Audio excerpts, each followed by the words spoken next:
అకాల వర్షాలు ఎప్పుడూ లేని విధంగా రాష్ట్రంలో గడిచిన 10 రోజుల నుంచి పడుతున్న సంగతి యావత్ తెలంగాణ రాష్ట్ర ప్రజలకి రైతన్నలకి అందరికీ తెలిసిందే. ఈ అకాల వర్షాల వలన రాష్ట్ర ప్రభుత్వం ఎన్ని ప్రత్యేకమైన జాగ్రత్తలు తీసుకున్నప్పటికీ కొంత ధాన్యం తడిచిన మాట వాస్తవం. రాష్ట్ర ప్రభుత్వం తడిచిన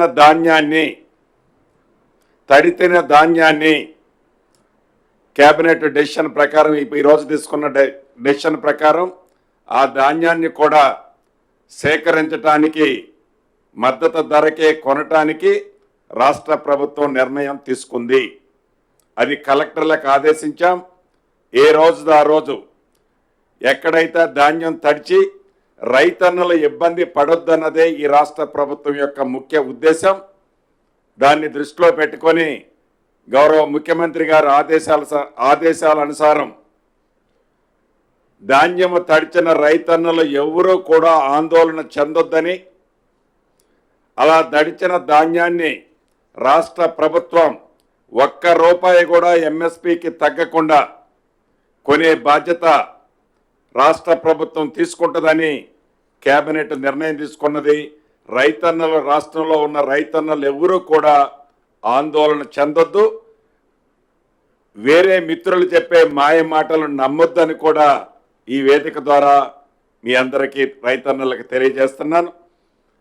అదే కాకుండా రాబోయే సీజన్లో ఈ రాష్ట్ర ప్రభుత్వానికి ప్రతి సంవత్సరం స్కూల్లో మిడ్ డే మీల్ కోసం కానివ్వండి, హాస్టల్స్ రన్ చేయటం కోసం కానివ్వండి, అదే రకంగా ఏదైతే ₹2కి కిలో బియ్యం ఇచ్చే స్కీమ్ కానివ్వండి, ఇవి నడపాలంటే సుమారుగా 36 లక్షల మెట్రిక్ టన్నుల బియ్యం అవసరం ఉంది. ఈ బియ్యం ఎన్నికల టైంలో సన్న బియ్యం ఇస్తామని మేము వాగ్దానం చేశాం.